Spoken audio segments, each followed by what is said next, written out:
everyone, welcome to Connecting and Stuff, a podcast where we take a topic from our professional life and try to make it fun and try to have a fun conversation.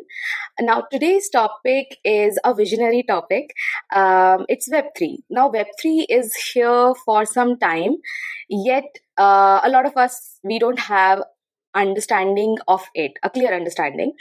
I am one of those people, so I thought maybe I can invite an expert and have a conversation about it.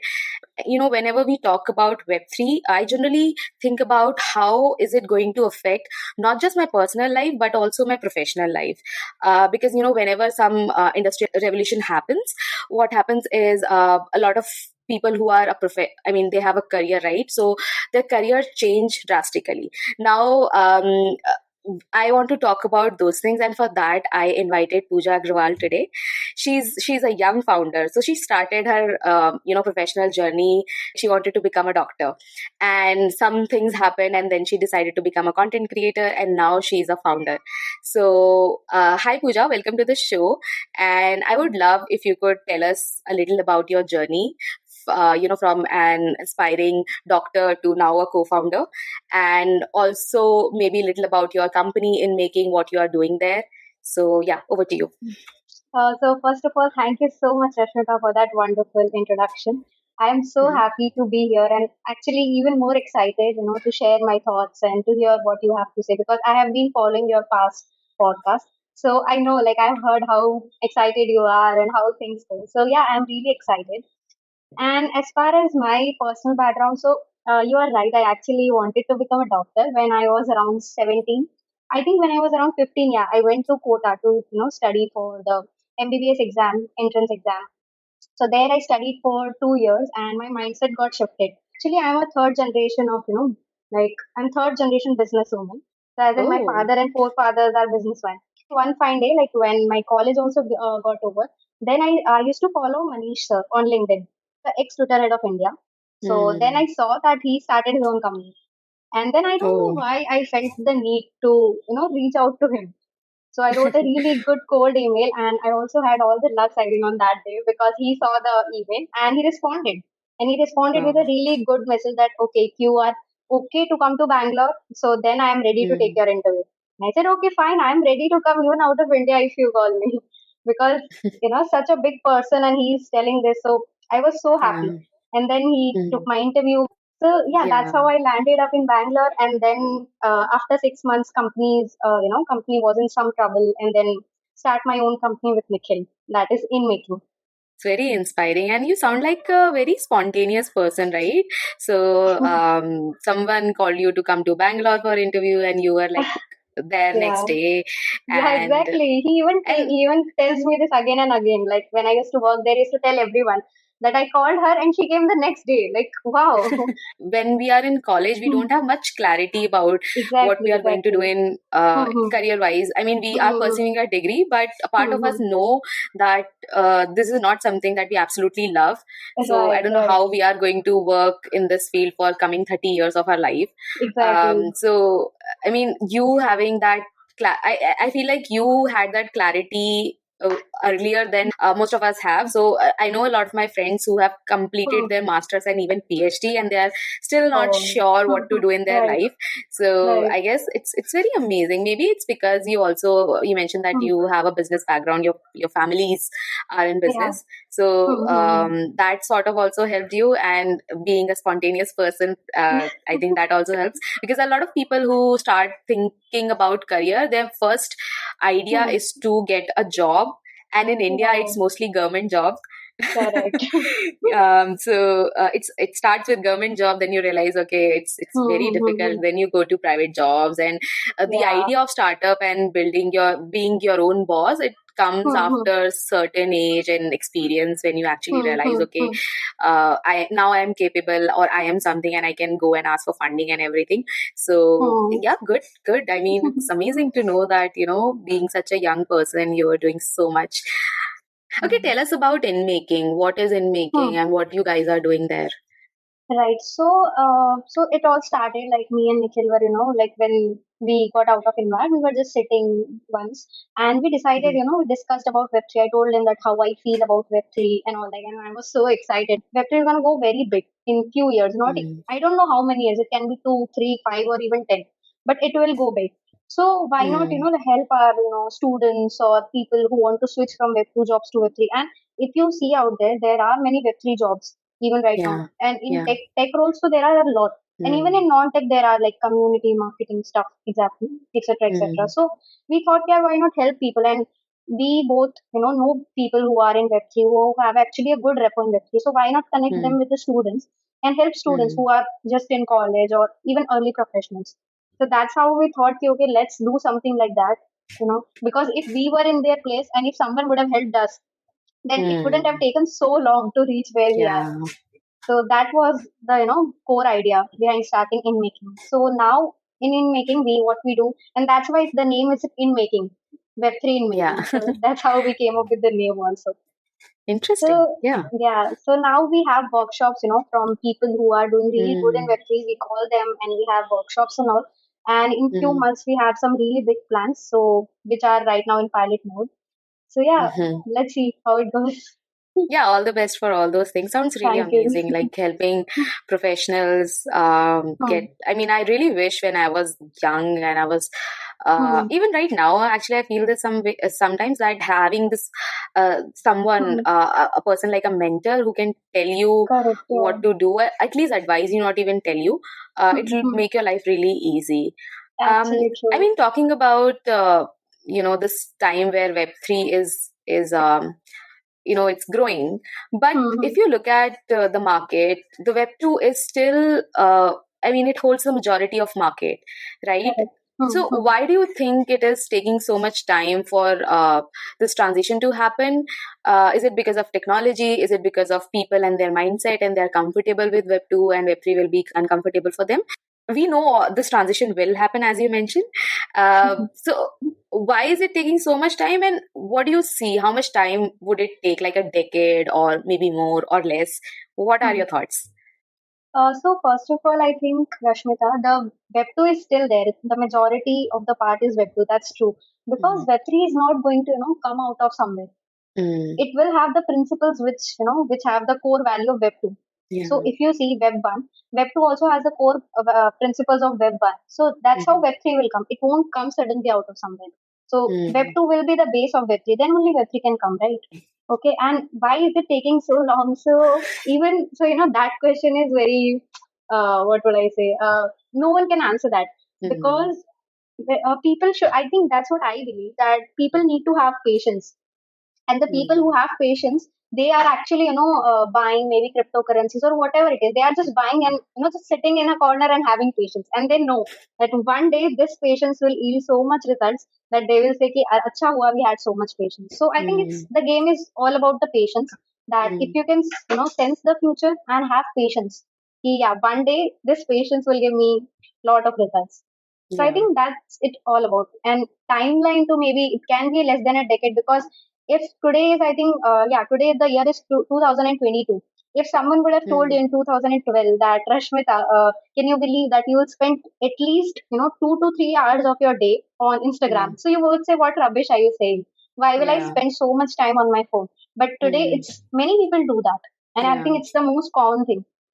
Yeah. So that's how thinkings change, and we have to just have the patience to let it unfold.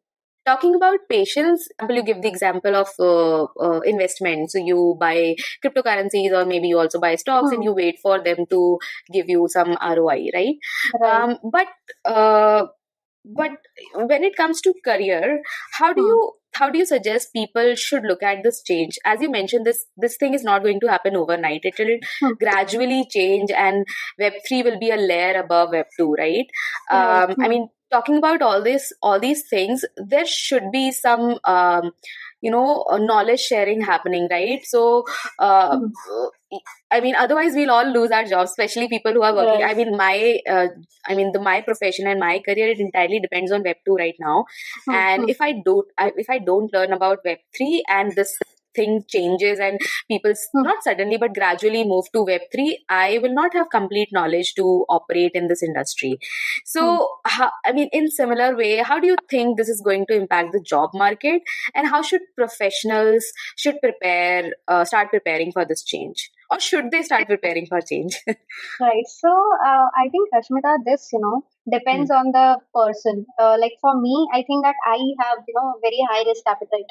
So if I and I also have a very curious mind to learn about Web3 and all. So if there is a student like that who wants to learn about Web3 and who has a high risk appetite, because if you, as you said that if you are a student, you don't have that much responsibilities like most of the time. So if you can if you want to go very far, so you have to take some risk. So if you are ready to take some risk that, okay, I will, because Web3 is not a very stable space, Hmm. I would say, because you also know that every other day there are news that, this thing got hacked or so much amount of money got stolen and all of this Hmm. thing. So you have to have that little, jigra in yourself. Ki when you go in that space and if something happens the next day, you should be fine. You cannot lose your mental peace over that. Hmm. So I Yeah, think that true. if any student has that, then Hmm. and also curiosity about Web3, then I think he or she should definitely try and explore the space. Hmm. So yeah, I that's mean, what I feel. it's also about the education system, I believe, Hmm. because even our books are very outdated. They don't Right. prepare you for Web 2. So, Correct. I mean, I'm a Very correct. marketer by profession, and everything that I know is Hmm. either learning from my peers Hmm. or from the internet. Hmm. Hmm. So I Hmm. was never taught all these things in my college. I'm a computer science graduate. So, Oh. I Hmm. mean, everything that I do right now, I learned from my peer and from the internet. Hmm. Now, do you think is it going to be the same for people when it comes to Web3? Because as I mentioned, even Web2 is not being taught, so I don't imagine they are going to change their syllabus for Web3. So do you think professionals or students, if we have to talk about, they are entirely dependent on internet and resources like in making um, Hmm. to have that knowledge and information about this industry? Yeah, so what I believe is that I don't think that universities will change at least in next 10 years. So it depends everything on the student, because if he or Mm-hmm. she has that thing that no, I want to learn. So there are a lot of resources available. So he or she should that be ki हाँ यार मुझे ये करना है तो करना है. And how you said कि we also even I am a computer science graduate, so we the syllabus that we had was of I think around 2000, and it was of no Mm-hmm. use. Yeah. So I think it all depends on the student, and we have everything available on the internet. So why not take use of it? Yeah, absolutely. And Yeah. so one another thought that I have right now is, Hmm. so whenever, some kind of technological revolution happens, Hmm. people get scared that they might lose their job. So for example, when like really back in history, people were making their own clothes. So they were plant trees, then make thread out of it by using their hands, no machines. Hmm. And then Hmm. industrial revolution happened, and we Yeah. created these big machines. Now people Yeah. who are doing this by hand, their job just become obsolete because Hmm. Hmm. machines are more they're easy to use, they're convenient, they're low cost in long run, and so on. Some people, they lost their jobs because of that. Yeah. And Yeah. similar things happened when internet came about. A Hmm. lot of Hmm. information just become free, and people who were selling information, Hmm. they sort of lost their money on it. And a Hmm. lot of things, I mean, whenever automation happened, a lot of people who were doing data entry jobs, they lost their Right. jobs, and so on. Right. Hmm. So Hmm. Hmm. I mean, there are a number of examples. So Hmm. do Hmm. you think Web3 also has potential to make some jobs obsolete? If yes, then what kind of jobs should we expect to go? Hmm. So this reminds me of one quote that is survival of the fittest. Yeah. Yeah. So as you said that lots of people who used to hand move the cloth and all, so they lost their job. So Mm, that's true. But if you also see the another side of coin, which is that the people who were so good in their jobs, and now even if the machines are there, but the price of mm, a cloth which is hand woven or handcrafted is much more than the people. Though yeah. it's not that much common, the more common Mm, one is machine one. But if the mm, person who is very skilled in their mm, job, so even they won't lose the job, and actually they would be priced more higher than the machine because it yeah. is handcrafted and it is hand woven or anything like that. So I Mm. think it is just about the survival of the fittest, that if you have a really good skill, then Mm. I don't think that it will be overtaken by, any of the AI or machines or anything. But you should have a Yeah. skill which, even a machine can't replicate. If you have a Mm. skill of that kind, then I don't think that uh, AI can take over or anything. And I think in some kind of jobs, so there are some kind of job, for example, coding. So it is said Yeah. that the future of coding is no coding. So there is a code like Yes. this. And there are Mm-hmm. many applications if you see, but they cannot code very complex apps or, very complex things, which like there True. has to be human mind, which, Yeah. does all these things. So that's the same thing, Mm. that if you are the fittest, then like nothing can, beat you. Mm. So that's what I True. believe. Hmm. Yeah, true. And also the fact that you need to continuously learn and unlearn. Exactly. So if you are in Web 2 Hmm. right now, Hmm. if you do not learn about Web 3 and even familiarize yourself, Hmm. Hmm. you are going to lose. And it will be on you because again, the information was free and it was available on the Exactly. internet. You did not put your time and effort Hmm. Hmm. and Hmm. learn that skill. Right. So I think that is also true, and it is very common for our generation at least Hmm. to be Hmm. curious and continue to learn things Hmm. in their career. And we sort of Right. realize this thing as well, which is a good thing, that Hmm. these changes are very common and they are going to increase in the future. So the best thing they could do is, learn as much as possible. Exactly. That's the best mantra, that just keep learning and keep updating yourself, like how you update your mobile phones. Yeah. Yeah, and your social media statuses. Exactly. Exactly. Okay, Hmm. one thing that people often associate with Web3 is transparency, right? Hmm. Hmm. So because everything will be based on blockchain, so it will be really transparent for everyone to see. So, for example, on the Hmm. internet, if you are browsing some, I don't know, Hmm. content, some images, we'll know who created it, and it will be very difficult for people to copy and even steal it. Hmm. So, do you think this transparency can backfire in some way? Because whenever we talk about transparency, we say, okay, this is a good thing, this is a good thing. But do you think there is a dark side to it and everything should not be transparent? Because once we Hmm. shift completely to Web3 and everything is on Web3, uh, Hmm. it will be 100, I mean, we'll have 100% transparency. So do you think it's a good thing or it's a bad thing? Okay, so I have like lots of points in this question. So first of all, transparency. So yeah, I think transparency is very important because if I give you an example, that I send you a picture on WhatsApp, Rashmita, Hmm. okay, and now we both have the picture, but no one knows that if you send me or I send you, if we delete the chats, even in Yeah. your phone and my phone, so no one knows. Yeah. So there is no Hmm. transparency here. But if it is on Hmm. blockchain, then there is written that okay, I sent you or you sent me. So I Hmm. think transparency is very important, and Hmm. people who don't like transparency, so I think for them there is an issue, because for us like normal people, we don't have anything to hide. Hmm. So there is nothing like that, that we don't like transparency or like that.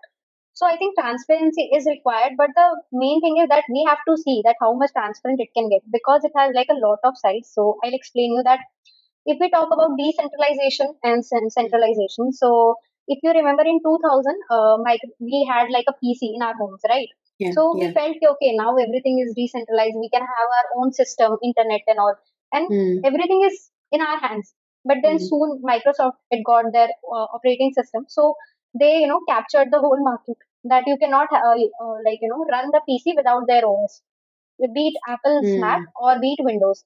So then after Hmm. that, internet came, World Wide Web, and again we Yeah. thought, okay, now everything is decentralized. Now you can go ahead and do anything. But then soon, in few decades, Google captured Hmm. the market, Amazon captured the Hmm. market. So it's always a cycle of decentralization and decentralization.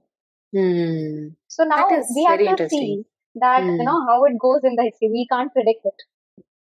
That how much Yeah, transparent it will be and who will capture it. So like that. right.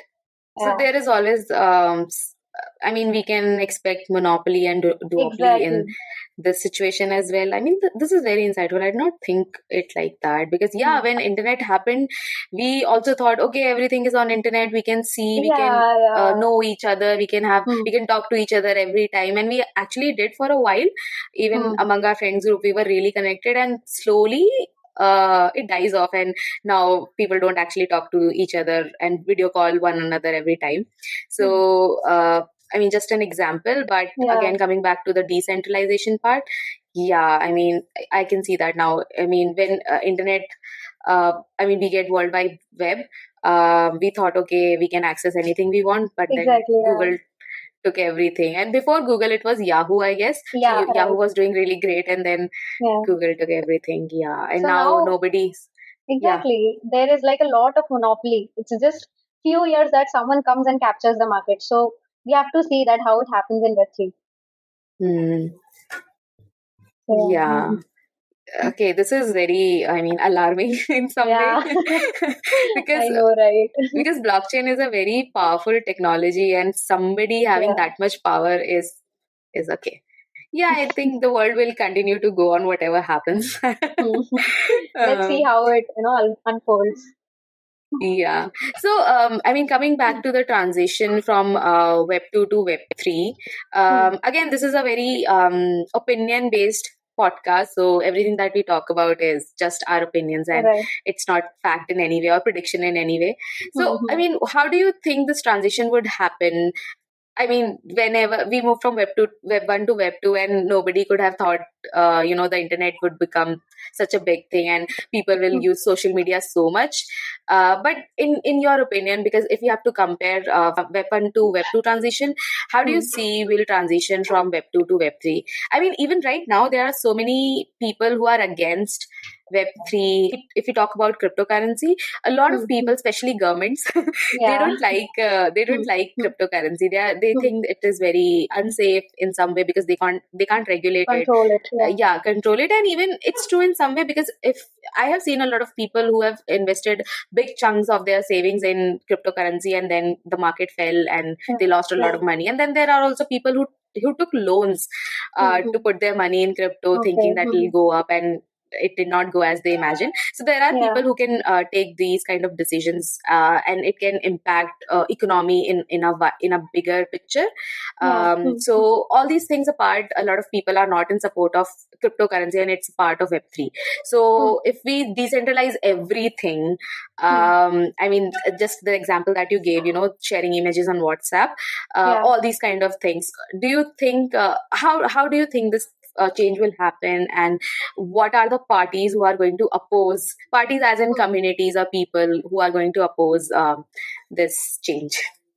Okay, so first of all, I don't think that, if everything plays out really well and Hmm. if people see that there is, benefit. Nowadays, the thing is that most of the people, because of the cryptocurrency crash that happened, people feel that, there is no benefit that is there in the Hmm. cryptocurrency. Who doesn't know about it? But if they start seeing their benefit, then they won't have any reason to oppose it. Because why will they? Because the person who has studied everything from Hmm. 0 to 100, they know that what all benefits they have, but the normal public, they don't know. But once Right. they start seeing the benefits and everything, and then I don't think that there would be any reason.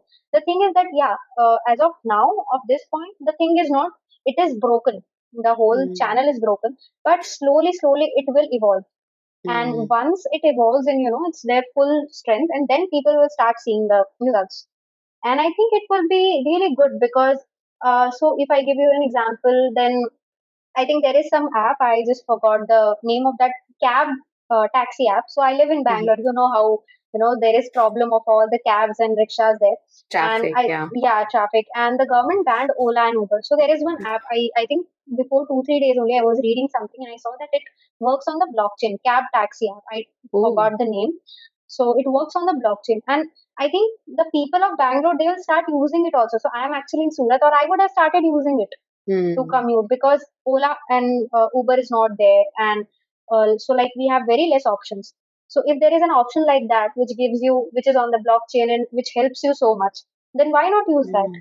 if you go on Ola, Uber, so prices are so much surged and you have to pay, I Mm. think, 10 times more. I have paid so much, so I feel that pain in my heart. Yeah. So I think through these apps, you will have that authority and liberty, and not authority, Mm. but like liberty to not Mm. pay those hefty amounts because it Mm. will be on blockchain, so everything would be transparent. I don't know the technicalities yet, but I think it would be more transparent and you won't be able to, you know, you don't have Yeah. to pay those hefty amounts. So And maybe that's, it is also from the people who are drivers, from their yeah, point of view, because I know Ola and Uber, they take away a lot of, I mean, a big percentage, maybe as much as 30 right, 40% of right. their earning.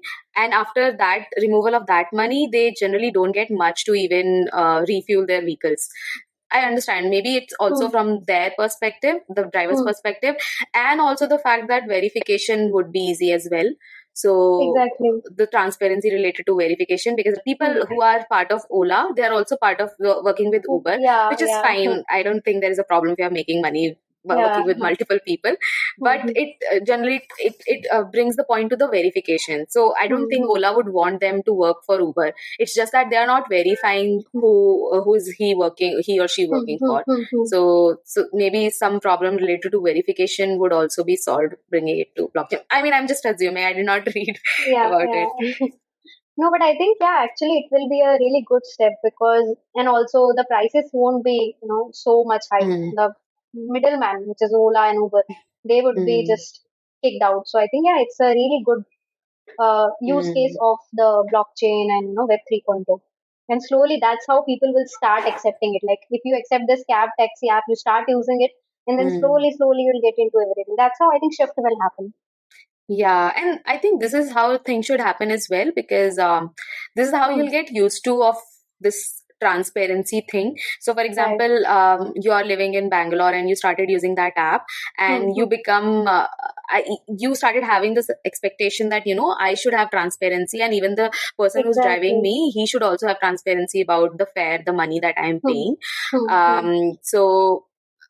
Once you come back to Surat, now there you don't have this Yeah, app, so probably you'll yeah. start expecting this. And once this I mean, now you're the only person, but once the Hmm, mass start expecting this, maybe Ola, yeah. Uber change their business, or there'll be some other app who'll take over.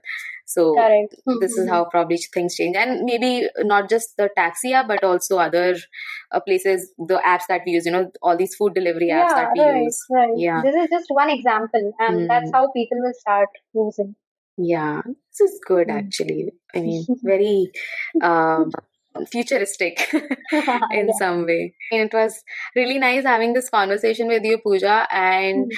maybe we can have you again, because I think we could have talked more. Rashmita, thank you so much for inviting. This 40, 45 minutes, talk made my whole day. I'm feeling so So, thank you happy so much.